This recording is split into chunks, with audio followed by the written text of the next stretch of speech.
Hello प्यारे बच्चों,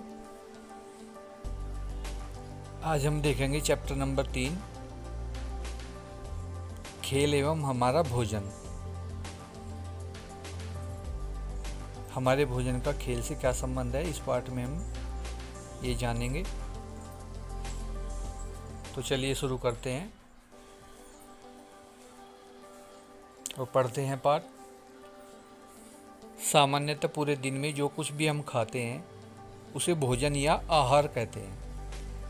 हमारे शरीर की वृद्धि और अच्छे स्वास्थ्य को बनाए रखने के लिए हमारे भोजन में सभी पोषक तत्व उचित मात्रा में होने चाहिए जिनकी आवश्यकता हमारे शरीर को है। कोई भी पोषक तत्व न अधिक हो न कम। हमारे भोजन में पोषक तत्व जैसे कार्बोहाइड्रेट, प्रोटीन, वसा, विटामिन्स एवं खनिज लवण के साथ पर्याप्त मात्रा में रेशेयुक्त खाद्य पदार्थ तथा जल भी होना चाहिए। इस प्रकार के आहार को संतुलित आहार कहते हैं। तो प्यारे बच्चों, जो भी हम भोजन करते हैं सुबह से लेकर शाम तक, हमारे भोजन में हमारे शरीर के लिए जो उपयुक्त पोषक तत्व हैं, कार्बोहाइड्रेट, प्रोटीन, वसा, विटामिन्स, खनिज लवण, जल, ये सभी होने चाहिए। उसी आहार को हम संतुलित आहार कहेंगे और वही हमारे शरीर के लिए एक अच्छा भोजन होगा, एक अच्छा आहार होगा। नेक्स्ट देखते हैं प्यारे बच्चों, भोजन के कार्य। भोजन के हमारे शरीर में क्या कार्य हैं। तो प्यारे बच्चों, पहला कार्य है भोजन का, भोजन शरीर को शक्ति प्रदान करता है। जो भोजन हम करते हैं, जो संतुलित भोजन हम करते हैं, तो उस भोजन के द्वारा हमारे शरीर में ऊर्जा प्राप्त होती है जिससे हम प्रतिदिन के कार्य करते हैं। भोजन के द्वारा शरीर का निर्माण और मरम्मत का कार्य होती है। हमारे बॉडी के अंदर, शरीर के अंदर भोजन के द्वारा ही ऊर्जा मिलती है और हमारे शरीर में प्रतिदिन नई नई कोशिकाओं, नए नए ऊतकों का जो निर्माण होता है वह भोजन के कारण ही होता है। मरम्मत का कार्य भी भोजन के कारण ही हमारे शरीर में संभव है। तीसरा पॉइंट है भोजन के द्वारा रोगों से सुरक्षा। तो प्यारे बच्चों, यदि हम संतुलित आहार, संतुलित भोजन, एक बैलेंस डाइट लेते हैं तो हमारी बॉडी को जो है रोगों से सुरक्षा मिलती है। कार्बोहाइड्रेट, विटामिन्स, वसा, खनिज लवण और विटामिन्स जो हैं वे हमारी बॉडी की रक्षा करते हैं।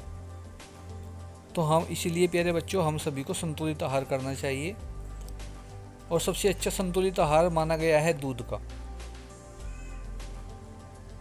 तो प्यारे बच्चों, हमें अपनी लाइफ को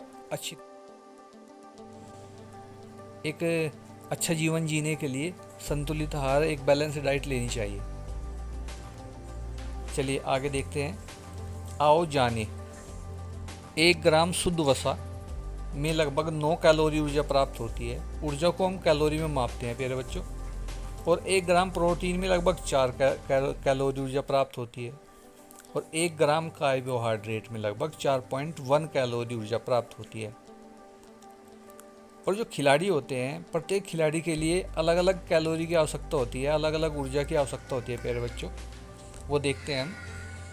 जैसा कि आप सभी को इस तालिका में दिया हुआ है, ये जो तालिका आपके सामने दी गई है, इसमें दिया गया है कि जो तैराकी है, तैराकी के खिलाड़ी को 4500 से 5800 कैलोरी, साइकिलिंग के खिलाड़ी को 5400 से 5900 कैलोरी और मैराथन को 5460 से 6200 कैलोरी, फुटबॉल हॉकी 4800 से 5000 कैलोरी, जिम्नास्टिक 3600 से 4500 कैलोरी, कुश्ती के खिलाड़ी के लिए 3600 से 4500 कैलोरी, छोटी दौड़ कूद 3600 से 4500 कैलोरी।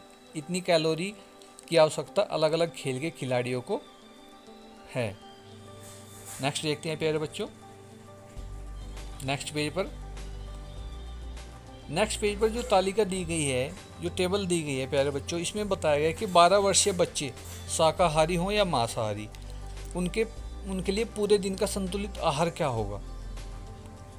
अनाज 300 ग्राम,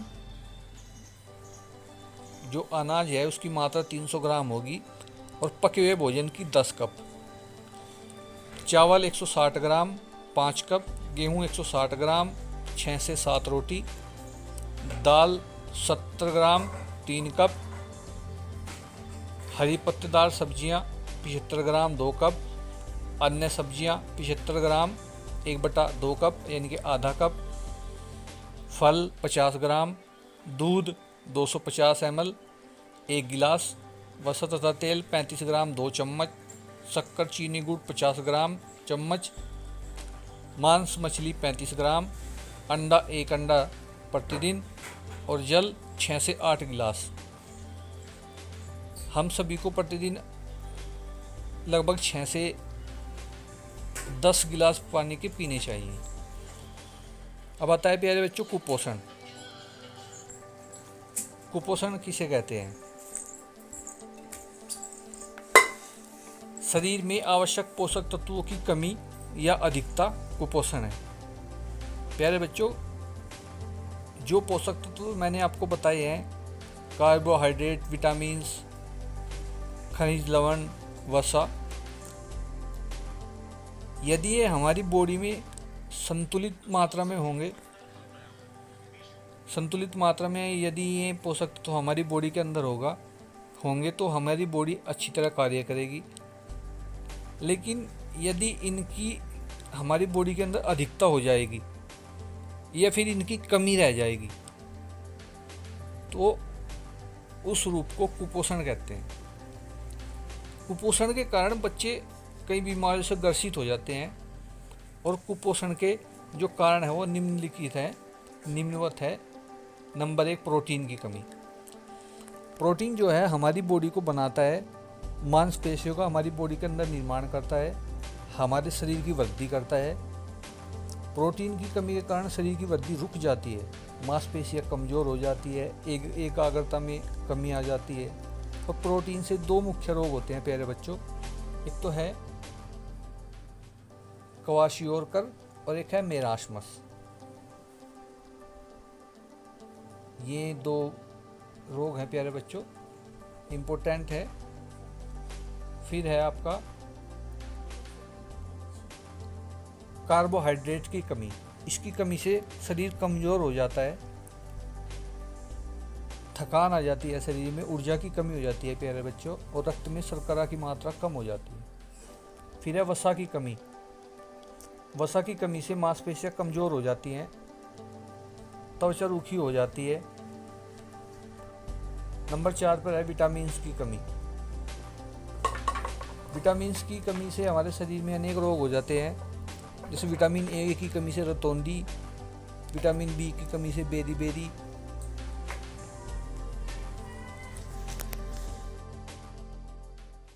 कमी से स्कर्वी और डी की कमी से रिकेटस।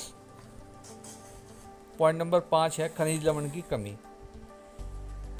खनिज लवण की कमी से जो है अस्थि दुर्बलता आ जाती है, आपकी हड्डियां कमज़ोर पड़ जाएंगी, घेंगा बीमारी हो जाती है।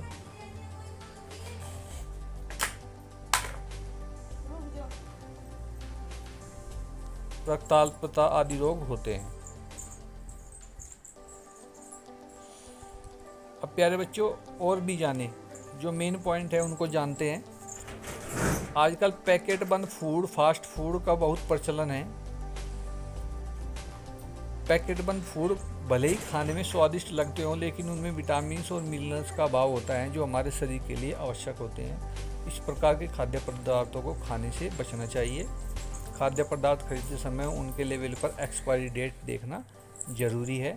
तो प्यारे बच्चों, जो पैकेट बंद फूड आते हैं, जो पैकेट में आते हैं, जैसे आपके नूडल्स हुए, आपके चिप्स होते हैं, तो इनको नहीं खाना चाहिए, क्योंकि इनमें विटामिन्स का और मिनरल्स का अभाव होता है जो हमारी बॉडी के लिए आवश्यक होते हैं। अगर आपको कभी खाद्य पदार्थ खरीदना ही है और ख़रीदते भी हम खाद्य पदार्थ, तो उस पर हमेशा उसके लेबल पर एक्सपायरी डेट ज़रूर चेक करें। ऐसा ना हो कि उस खाद्य पदार्थ की जो है डेट निकल गई हो जिससे वो हमारे लिए बिल्कुल बेकार है, वो उसे हम खा नहीं सकते। अब प्यारे बच्चों, हमने इस पार्ट में क्या जाना वो देखते हैं। हमने जाना संतुलित भोजन का अर्थ कि संतुलित भोजन क्या है। प्यारे बच्चों, संतुलित भोजन क्या है? जिस भोजन में हमारी बॉडी के लिए सभी पोषक तत्व जैसे कार्बोहाइड्रेट, वसा, प्रोटीन, विटामिन उपलब्ध होते हैं, वह संतुलित भोजन है। विभिन्न खिलाड़ियों के लिए जो है, खेलों के खिलाड़ियों के लिए पोषक आहार अलग अलग है। पोषक तत्वों की कमी का हमारे शरीर पर क्या प्रभाव पड़ता है, ये भी हमने पार्ट में जाना। प्यारे बच्चों, इस पार्ट में आपके कुछ क्वेश्चन आंसर है, उनकी मैं अलग से वीडियो बनाकर डाल दूंगा। तो चलिए नेक्स्ट जो है आपका पार्ट देखते हैं अगली वीडियो में। तब तक के लिए धन्यवाद। हमारे चैनल को सब्सक्राइब करें, वीडियो को लाइक करें।